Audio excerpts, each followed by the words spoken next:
Y qué bueno que siguen con nosotros en este su espacio Buenos Días República. Ya estamos en tiempo de la entrevista central y se encuentra con nosotros el historiador Juan de la Cruz, quien aparte de historiador es catedrático de la Universidad Autónoma de Santo Domingo y quien en el día de hoy estará con nosotros hablando del pensamiento duartiano, el pensamiento político duartiano. Muy buenos días, señor Juan. Muy buenos días. De verdad que es un placer estar nueva vez acá con ustedes, hablando de un personaje tan importante para todos los dominicanos y dominicanas, como lo es Juan Pablo Duarte, sus ideas, su acción política. Exacto, allí en el día de ayer se conmemoraba el 207 aniversario del natalicio del fundador e ideólogo de lo que es la República Dominicana y de todo lo que tenemos, señor Juan. ¿Y qué es lo más importante del legado de Duarte, de todo su pensamiento hoy en día? Lo más importante que debemos tener en cuenta los dominicanos es que Juan Pablo Duarte, en primer lugar, luchó por legarnos una República Dominicana totalmente libre, independiente, soberana, que pudiese decidir por sí mismo el destino que quería llevar a cabo. Y en ese sentido, sus ideas fueron bastante claras en cuanto a tener un país democrático. Por ejemplo, eh, hablaba de 4 poderes en lugar de los 3 tradicionales que siempre nuestros juristas hablan.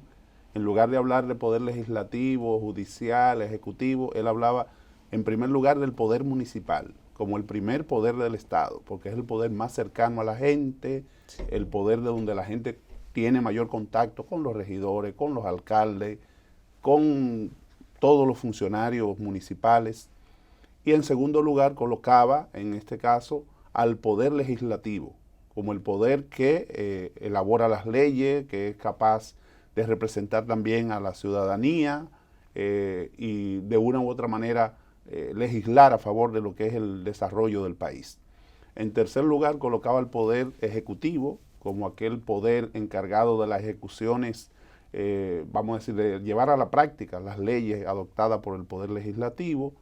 Y por último, el Poder Judicial como aquel encargado de sancionar a aquellas personas que no cumplan debidamente con la ley. Y en ese sentido, Juan Pablo Duarte decía que la ley debe medir a todo el mundo por igual, sin distingo de raza, sin distingo de clase social, sin distingo de posiciones políticas o gerencial. En este sentido, Juan Pablo Duarte entendía que la ley es el elemento que debe medir a todos por igual. Y por eso decía que el imperio de la ley es el que debe permanecer por encima de todo. O sea que Juan Pablo Duarte tenía un concepto bastante claro del rol que debe jugar, por ejemplo, un legislador, del rol que debe jugar cada uno de los componentes, vamos a decirle, de la sociedad, desde el ciudadano más pequeño hasta el más encumbrado de los funcionarios. Exactamente, así es. La figura de Juan Pablo Duarte, dicen que los grandes hombres, los grandes momentos son específicamente para grandes hombres. El pensamiento de Duarte es un pensamiento ideológico que se transmitió a otros hombres, que fue quien sembró esa semilla del patriotismo. ¿Qué tiene de especial este pensamiento de Juan Pablo que se multiplicó tan rápido y causó este efecto entre los demás patriotas que se alzaron la noche del 27 de febrero de 1844? Lo especial del pensamiento de Duarte está vinculado a su gran confianza en la juventud.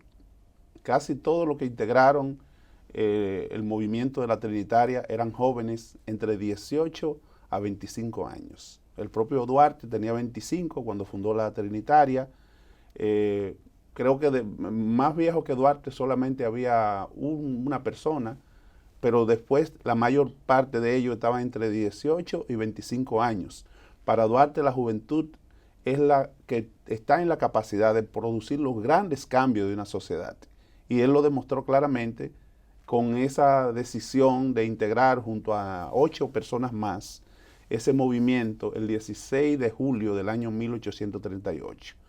Pero además, en el caso de Juan Pablo Duarte, fue una persona que se formó tanto en el país como fuera del país, que tomó en cuenta las experiencias, por ejemplo, en su viaje a Estados Unidos, luego Inglaterra, Francia y finalmente su destino, que era Barcelona, España, de donde era su padre y a donde fue a estudiar Derecho, en donde prácticamente apenas le faltaron varias asignaturas para concluir su carrera de licenciado en Derecho, pero que la necesidad que tenía el país de un proyecto de liberación y la experiencia que él pudo palpar directamente en Barcelona, donde era una zona, digamos, de España en ebullición, en total ebullición, donde lo que hoy vemos todavía hoy en Cataluña, luchando por su independencia, en aquella época era igual de animado, de motivado, sociedades de distinta naturaleza, formándose y todas con un objetivo de buscar la liberación de Cataluña respecto del proyecto, vamos a decirle, la nación española, buscando ellos su propia identidad. Y Duarte tuvo esa posibilidad de ver ese proceso que vivía Cataluña. Cuando a él le preguntan, cuando regresa, 3 años después, se fue en 1828, y regresa a finales de 1831. A su regreso le preguntan qué fue lo que más le impactó. Y él dijo, los fueros municipales de Cataluña. ¿Qué quiere decir esto? Todo el proyecto municipalista que se vivía en Cataluña, donde el poder local vinculado a la gente era el poder más importante. O sea, donde él veía el nivel de participación que tenía la gente en esos espacios municipales. Entonces, por eso es que él, cuando elabora su proyecto de constitución, coloca al poder municipal en el primer lugar, por esa experiencia que vivió en Cataluña y además por haber conocido en las clases de derecho que recibió todo el legado de los ilustrados, del barón de Montesquieu, con lo que eran la idea de la separación de los poderes públicos, las ideas de Juan Jacobo Rousseau, con las ideas de que el voto universal era el voto básico que debía darle al pueblo ese poder para elegir a sus gobernantes. Por eso cuando a él se le plantea por aclamación, por proclamación, que sea presidente, él no acepta ser presidente de la República, porque él tenía claro que solamente él podía ser presidente de la República en la medida en que él fuera electo por la mayoría de los dominicanos y dominicanas. Por eso cuando todos los pueblos del Cibao, animado todo este proyecto por Ramón Matías Mella, que era un duartista a carta cabal, y empieza a motivar en todos los pueblos del Cibao, donde él era, vamos a decir, la figura principal, delegado por el gobierno trinitario, prácticamente Mella se dedica a motivar a toda la población a que aclame a Duarte como presidente. Y Duarte entonces Sánchez le dice, mira, debe ir allá a ver qué es lo que pasa. Y cuando va allá al Cibao, los distintos pueblos, La Vega, Santiago, Puerto Plata u otros, Cotuí, lo aclaman presidente y él dice, no, lo que yo quiero es que todos vivamos unidos, que apaguemos la tea de la discordia, que vivamos felices. Es lo único que aspiro, dice él. Y le plantea que la única manera en que él podría ser presidente es cuando se hagan unas elecciones y él, si el pueblo le da el voto favorable, él estaría dispuesto a asumir esa función. Pero lo propio ocurre con todo ese pensamiento democrático que se desarrollaba en distintos lugares, por ejemplo, de Estados Unidos o de Inglaterra. Es decir, fue un hombre que se empapó de las ideas más avanzadas de ese momento que se vivía en distintos lugares del mundo, inclusive esas ideas del romanticismo, que hablaba básicamente de la independencia plena de cualquier país del mundo.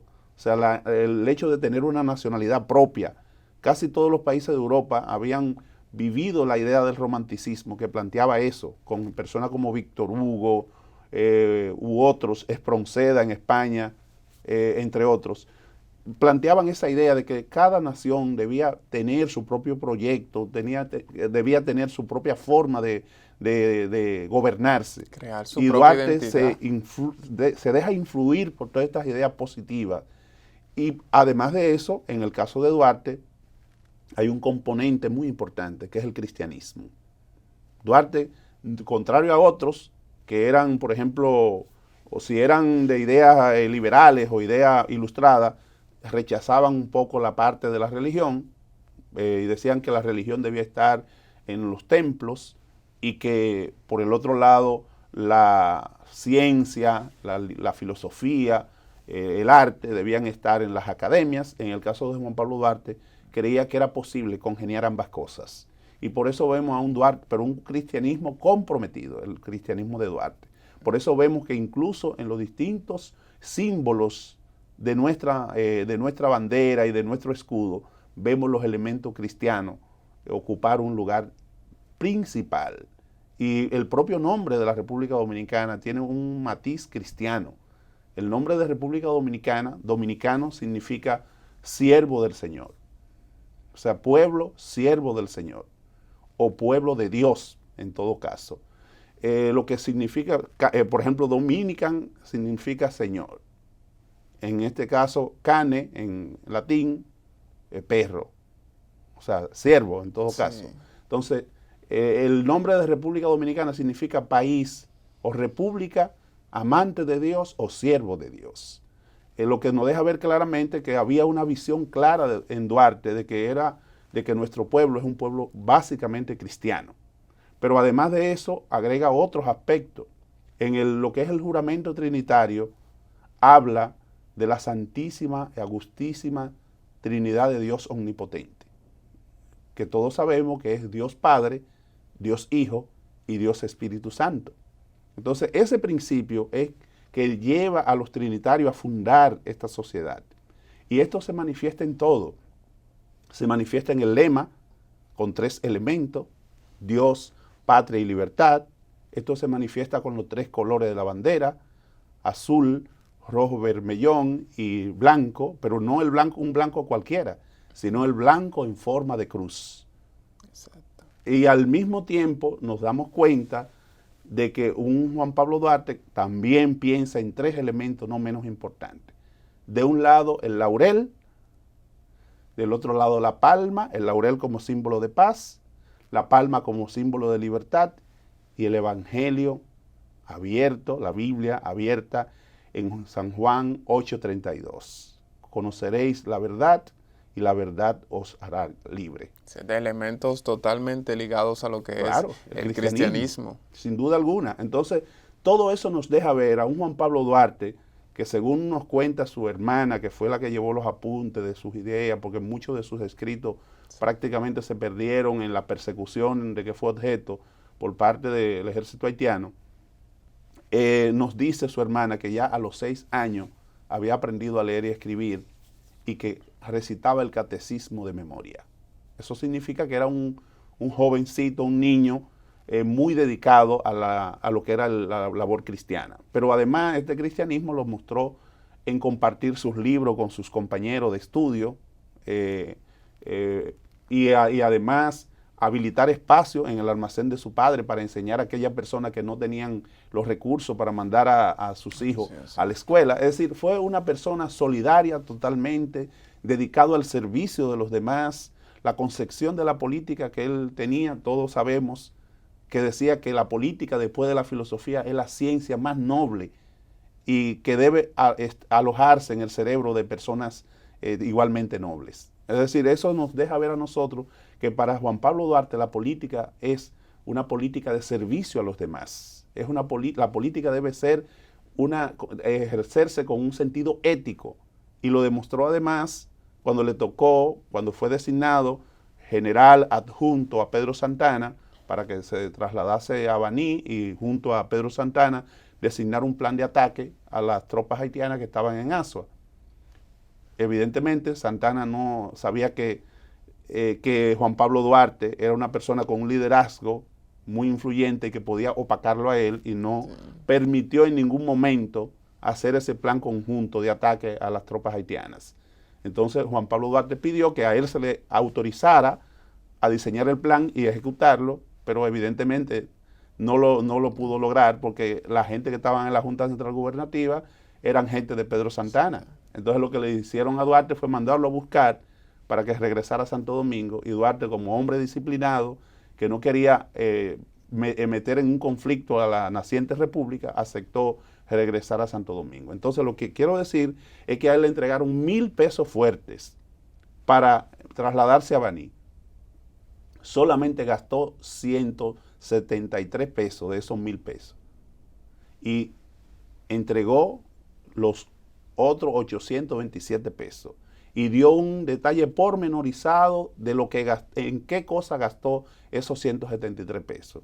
Eso significa que es un hombre que demostró que quien ejerce la función pública tiene que ejercerla con dignidad, con decoro, tiene que rendir cuentas y tiene que ser honrado en el manejo de la cosa pública. O sea, Juan Pablo Duarte nos dio ese ejemplo, no fue teóricamente, sino prácticamente, de cómo se deben manejar los recursos públicos, que no debe manejarse de manera medalaganaria ni de manera antojadiza, sino que debe invertirse cada peso en las cosas que son necesarias y dar cuenta también y devolver, si hay que devolver los recursos que sobran. Exacto, el pasado sábado se estuvo celebrando lo que era el Día del Servidor Público.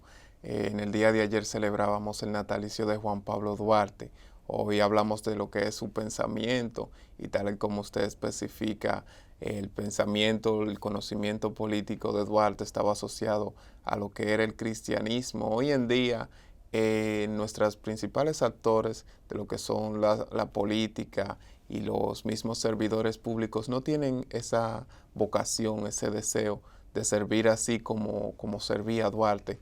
¿A qué se debe esto, que el pensamiento de Duarte, lo que era la figura de Duarte, no se sigue hoy en día con esa práctica entre los actores y servidores públicos?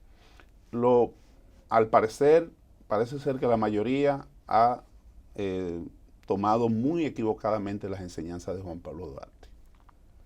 Otro elemento que hay que agregar es el hecho de que en las escuelas, en los últimos tiempos, se han sacado materias clave que se enseñaban, como es el caso de la cívica, como es el caso de la historia patria, que ahora lo que te enseñan es sociales, y ahí te dan un chin de historia, un chin de geografía, un poquito de antropología, un poquito de cívica. Es decir, en lugar de poner historia patria como ocurría desde cuarto de primaria, en cuarto de primaria había un libro de historia patria, en quinto otro, luego volvían de nuevo en octavo curso, historia patria, y así se alternaban los cursos y tú recibías una serie de informaciones sobre tu país que por lo menos y sobre la manera de comportarse en sociedad y el manejo que debe dársele a los fondos públicos y todo eso, y lamentablemente eso se ha perdido en el currículum de la educación dominicana.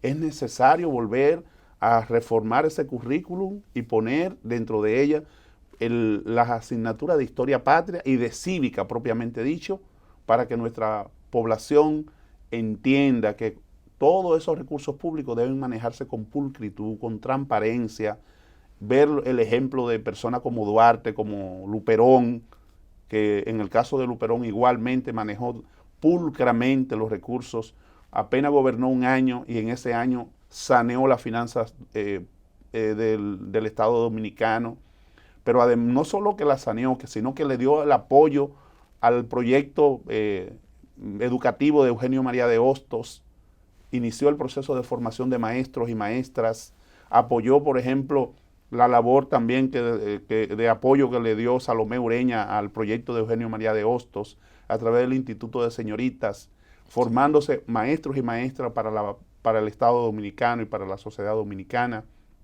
De manera que Duarte y Luperón son dos ejemplos vivos. No quiero decir que los demás patriotas también, pero ellos dos, como cabeza de dos proyectos, de dos procesos, demostraron que se puede gobernar en favor de la población, que si hay disposición clara de quienes nos gobiernan, de hacer gobiernos decentes, que la gente no tenga que andar detrás de los camiones, por ejemplo, del plan social, buscando una fundita, una cajita, sino que la gente sea tratada con dignidad, que lo único que la gente quiere es que se le den empleo, y esos empleos dignos le permitan obtener, vamos a decir, su comida, obtener su educación, salud, etcétera. La gente no, si a la gente se le proporcionara empleo digno, dignificante, no hubiese que hacer esos planes sociales para dilapidar recursos que muchas veces desencadenan en lo que es clientelismo político con fines electorales.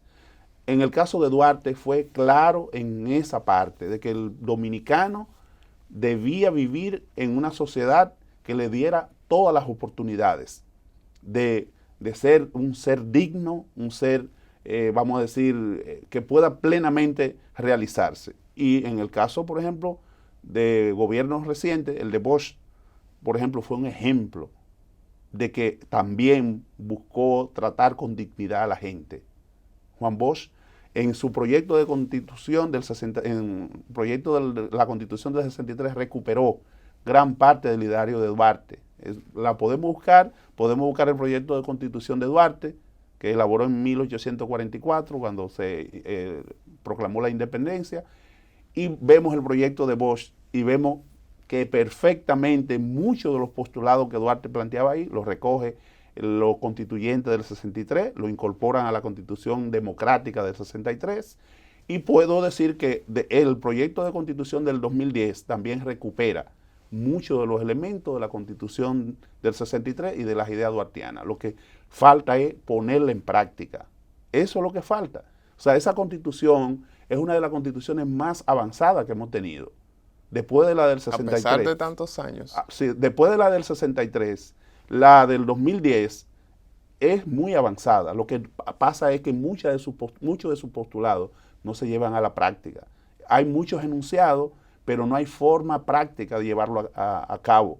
O los gobernantes se hacen de la vista gorda para no ponerlo en práctica. O sea, de manera que todo eso, esas figuras nuevas incluso que se incluyen en la Constitución, como es lo del plebiscito, lo del referéndum, asimismo el Consejo Económico y Social, que incluya sectores de la sociedad civil y del empresariado y demás en ese consejo, es muy avanzado, pero lamentablemente quienes nos han representado no lo hacen con la dignidad que amerita y o no se ponen en práctica esa distinta figura adecuadamente. No hemos visto, por ejemplo, un solo plebiscito para consultar a la gente. No hemos visto un referéndum tampoco para ver qué opina la población sobre tal o cual proyecto. Por ejemplo, sobre un proyecto tan importante como lo fue Punta Catalina. Sí. U otro proyecto, por ejemplo, en el área ambiental, cuando la población estaba diciendo que Loma Miranda no podía explotarse, por ejemplo. Eso no se consultó, la gente tuvo que tirarse a las calles para poder mostrar su punto de vista. Entonces, de lo que se trata, y lo mismo con Romero en San Juan de la Maguana, que igualmente la gente tuvo que movilizarse allí para que no se explotara la mina de oro que hay en San Juan, porque iba a dañar toda la ecología del Valle de San Juan y la producción de San Juan se iba a ir a pique. Es decir, que todo eso nos deja ver que lo que falta es aplicación de muchas de las figuras que hay en nuestra Constitución vigente, que solamente se modificó en el 2015 para permitir la reelección presidencial, pero que el resto de lo que son los postulados que tiene la Constitución son sumamente avanzadas si lo vemos en relación a la Constitución de 1963. O sea que ellos recuperaron muchas de las ideas de la Constitución de Bosch y al ser una Constitución tan avanzada, cualquiera cree que todos son lo que tiene la Constitución actual del 2010. Uno cree que todas fueron nuevas, pero muchas fueron recuperadas de esa Constitución. A mí que me ha tocado leer párrafo por párrafo esa Constitución de 63, igual la de 1858 de Moca, que fue muy avanzada en el siglo XIX, me deja ver a mí claramente de que es una Constitución avanzadísima esta del 2010, solo que no se pone en práctica muchos de sus postulados. La propia, lo que dice sobre la corrupción, que es prácticamente, toman las ideas del 63, pero vemos que no se ha castigado un solo corrupto, ni de esta gestión ni de gestiones pasadas. Entonces, Bosch sí la llevó a cabo, porque en Bosch había una disposición clara de atacar la corrupción. Incluso a varios de sus acompañantes, asistentes del presidente, lo sometió a la justicia por haber usado el cargo para beneficiarse, o sea, para favorecer personas y él de una vez lo canceló y lo tradujo a la acción de la justicia. Eso deja ver que en Bosch sí hubo una disposición clara de poner en práctica esa constitución tan democrática que él y sus legisladores concibieron. Eso nos deja ver que Duarte entonces tiene razón de ser, que las ideas, el pensamiento, la práctica de Duarte están vigentes. Lo que necesitan es personas y instituciones que la pongan en práctica, que la hagamos viva, ideas vivas. Y Juan Pablo Duarte tú ves sus ideas, por ejemplo, antiimperialistas también, de una nación totalmente libre, soberana, sin que ninguna parte del territorio sea cedida ni a personas extranjeras ni a familias dominicanas en particular, sino que sea para el disfrute y beneficio de todos los dominicanos y dominicanas. Juan Pablo Duarte mantuvo esa idea frente a todas las potencias, no fue solo frente a Haití, que hoy día los nacionalistas de Caltón, como dijo en una ocasión Peña Gómez, o de Hojalata, como él también dijo, nada más hablan de que Haití es una amenaza, porque es nuestro vecino de al lado, pero no hablan de que otras potencias también lo son y lo han sido históricamente. Estados Unidos no ha intervenido en 2 ocasiones, militarmente, aparte de financieramente, que nos intervino en varias ocasiones también. Entonces, lo propio habló él de Inglaterra, de Francia, de España, que incluso vino en 1864, en plena guerra de la Restauración, a luchar contra España, siendo su padre de origen español y habiendo estudiado él en España. Es decir, Duarte no tenía enemigo favorito. Para Duarte, toda nación que intentase cercenar la democracia, la soberanía de la República Dominicana, era enemiga de República Dominicana. Y por eso él decía, solamente hay posibilidad de colocarse de un lado, no hay neutral. Usted o está con República Dominicana o está con la soberanía absoluta de la República Dominicana o está en contra de República Dominicana. Eso de que yo soy neutral, que ni a favor ni en contra, él decía que no había punto medio en esa parte, que no era negociable la soberanía de la República Dominicana. Señor Juan, existe el Instituto Duartiano que trabaja porque se conserven el pensamiento, los valores e ideales de Juan Pablo Duarte, pero hoy en día, ¿qué otro tipo de institución, qué otra manera podemos llegar a ser o a completar para que este pensamiento se siga inculcando en las próximas generaciones? Sin duda alguna, dije ahorita algo que es muy importante, que el currículum de las escuelas debe ser revisado, se debe incorporar historia patria, educación cívica en los distintos niveles, el nivel inicial, o sea, del nivel inicial esto se puede comenzar, nivel inicial, nivel básico, nivel de secundaria, los niveles universitarios, por ejemplo, en las universidades también, en lugar de una sola asignatura que hay de historia dominicana, debiera darse 2 niveles, porque muchos de los profesores, de los colegas, se quedan en la época colonial, por ser 500 y pico de años de historia, trabajando del periodo histórico, se quedan hasta la independencia y no tienen la posibilidad de trabajar la parte más reciente de la historia dominicana. Entonces, las universidades también, incluyendo nuestra UAS, debe pensar en reformar su currículum y proceder a integrar por lo menos 2 materias de historia dominicana. Una que trabaje el periodo colonial y otra que trabaje lo que es la época republicana. Eso por un lado. Por el otro lado, es necesario también que instituciones de la sociedad civil, en su práctica, en su cotidianidad, incorporen también las ideas de Duarte, las prácticas de Duarte. Esa práctica, por ejemplo, de formar, como lo hacía él, a sus compañeros, a través de lo que eran lo que fue la filantrópica. Lo formaba en filosofía, lo formaba en idiomas, en matemáticas, en derecho. Es decir, creó una especie de escuela con la que formó a sus compañeros digamos, de proyecto independentista. Y asimismo, el Instituto Duartiano está jugando un rol importantísimo porque mantiene vivas las ideas y el pensamiento de Duarte. Por ejemplo, el doctor Wilson Gómez, que hoy día preside el Instituto Duartiano, igual como lo presidió el doctor Saviñón antes, juegan roles importantes en esa mantener viva la memoria y la práctica y las ideas de nuestro patricio Juan Pablo Duarte. Pero de igual manera debemos seguir las instituciones, por ejemplo, como la UAS, tiene que mantener permanentemente espacios de debate, de discusión de las ideas de Duarte, de las ideas de Gregorio Luperón, de Sánchez, de Mella, de las hermanas Mirabal, de Francisco Alberto Camaño, que son ideas que le dan continuidad al pensamiento de Duarte. O sea, en un Camaño lo que hace justamente es recuperar toda esa trayectoria de los trinitarios, de los restauradores, de los que habían luchado frente a los norteamericanos en la primera ocupación, sus ideas, sus prácticas, y mantiene vivo ese pensamiento de Duarte.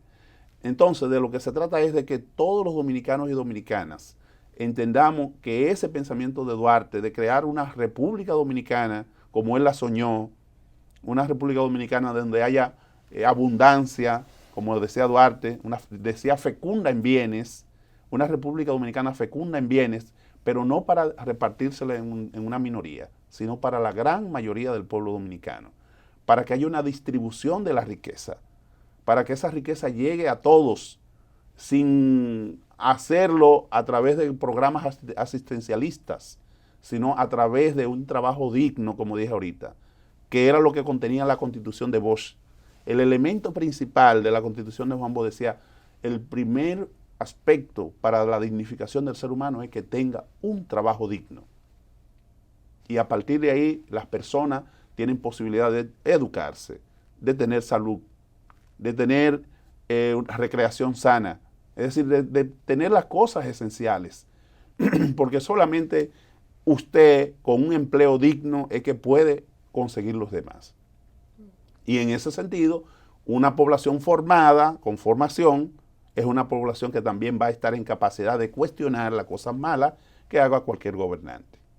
De manera que en ese sentido podríamos decir que la República Dominicana que Duarte pensó, soñó, era una República Dominicana en síntesis participativa, democrática, soberana, con una, vamos a decir, una producción de riquezas para todos y tener un modelo económico totalmente incluyente, no excluyente, como el modelo que hemos tenido, el modelo económico que hemos tenido en las últimas décadas.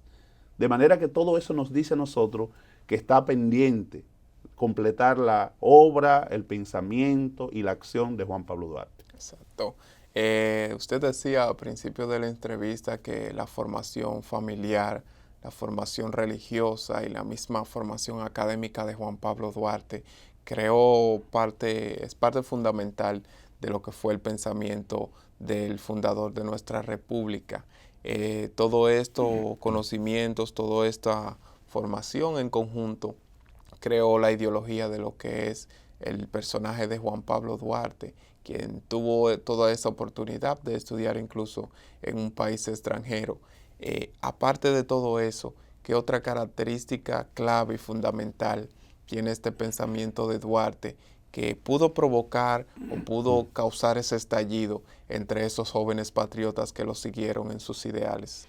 Como te decía, entre las cosas que incidieron fue esa solidaridad que ellos vieron en Duarte.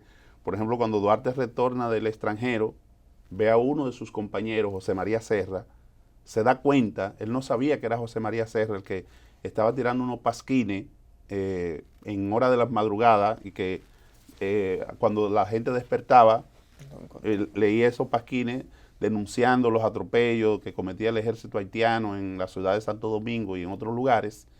Y cuando se dio cuenta que era su amigo, José María Serra, se unió a él.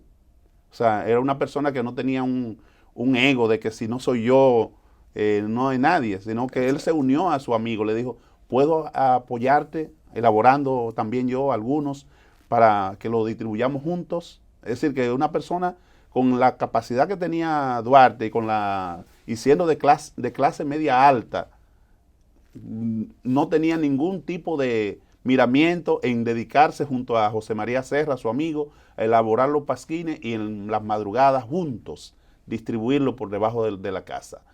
Y a partir de ahí duraron en eso cerca de 5 años, él y José María Serra juntos. Y al cabo eso fue en 1833. Al cabo de 5 años, en 1838, le plantea a José María Serra, ¿tú no crees que es necesario ya que dejemos de excitar a la población y que elaboremos un instrumento político que les sirva de plataforma a la gente para luchar por la independencia y la soberanía? Es decir, ahí es que le propone a su amigo José María Serra fundar la Trinitaria. Y Serra lo ve excelente y dice, el que debe encabezar eres tú, le dice Serra, porque tú eres el que tiene claro el proyecto que tenemos que integrar.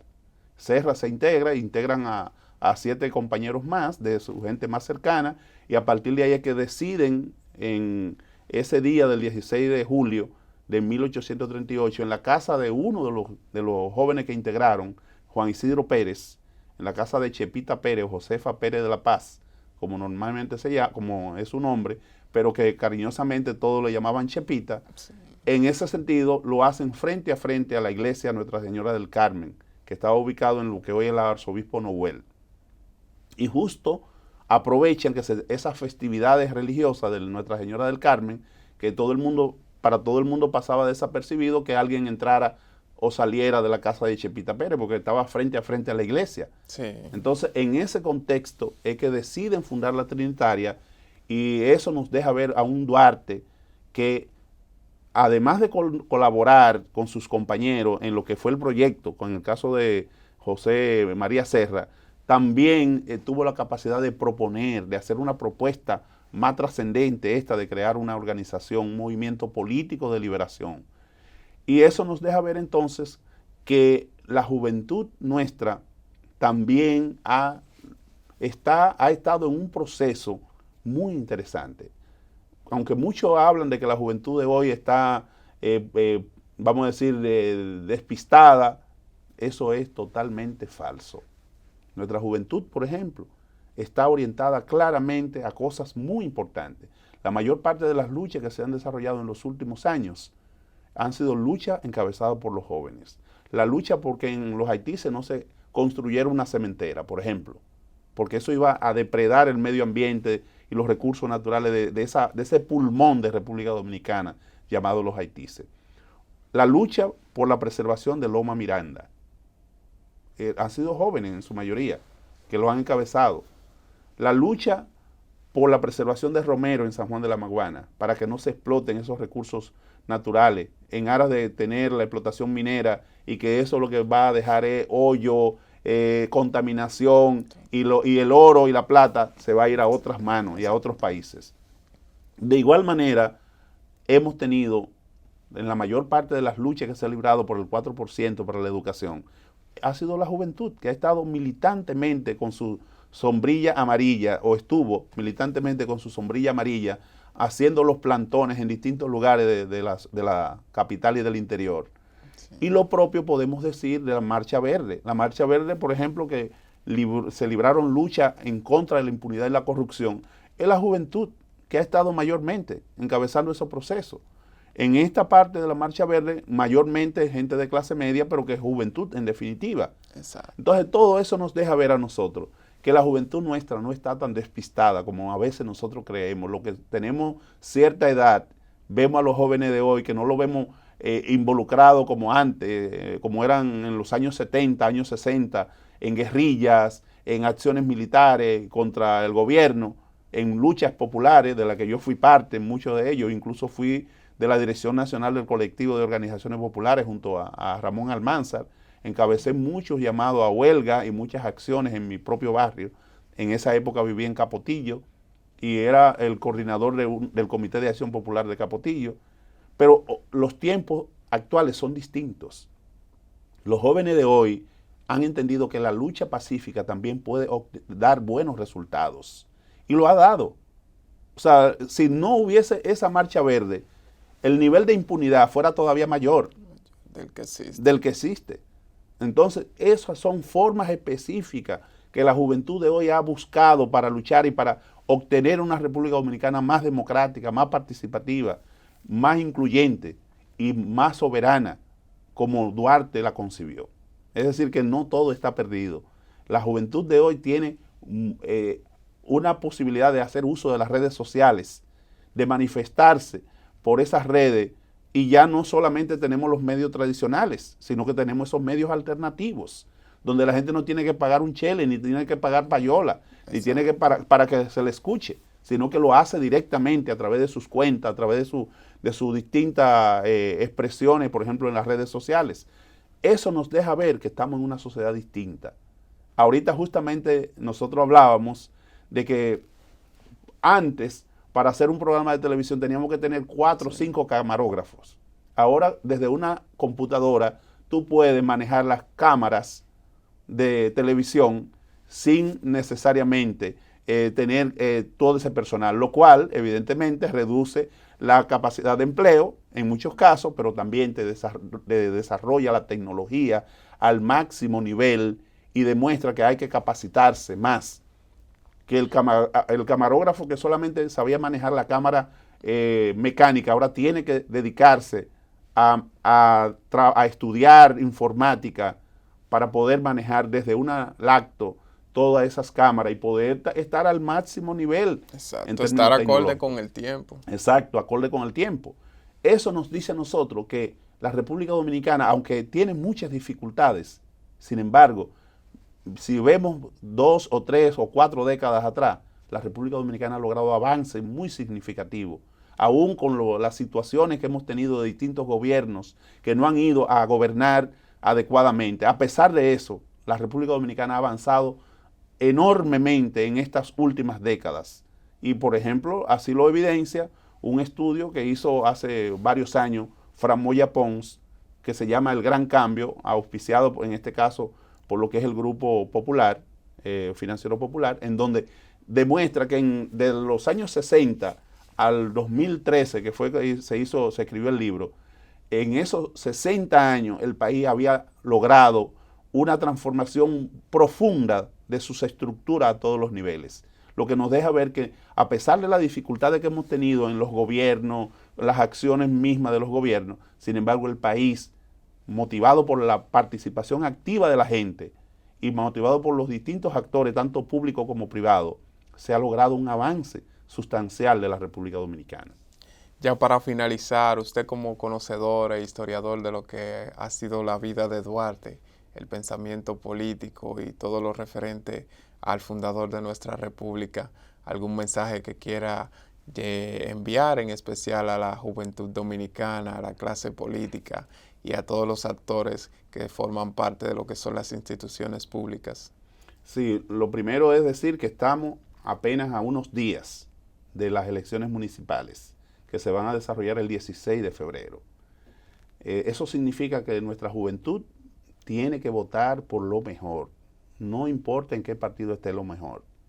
Usted tiene que ver la práctica de cada uno de los aspirantes a alcalde, de los regidores, para que vote por los mejores.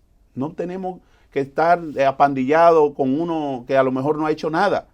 Es aquellos que usted sabe que en su comunidad son personas que se han dedicado permanentemente a servir a su comunidad y que estaría en un ayuntamiento, en una alcaldía, dispuesto a seguir ayudando a su comunidad. En ese sentido, creo que la juventud nuestra es muy sabia y va a votar por lo mejor en esas elecciones municipales de febrero de este año, de 16 de febrero de este año. Lo propio digo para las elecciones nacionales, que apenas también faltan varios meses, que serían el 17 de mayo. En esas elecciones presidenciales y congresionales tenemos que igualmente escoger lo mejor. Este país no puede seguir cometiendo los mismos errores de siempre, votando por lo peor, porque me da una fundita, porque me da una cajita cada año, porque me dan un pote de ron o un picapollo. No.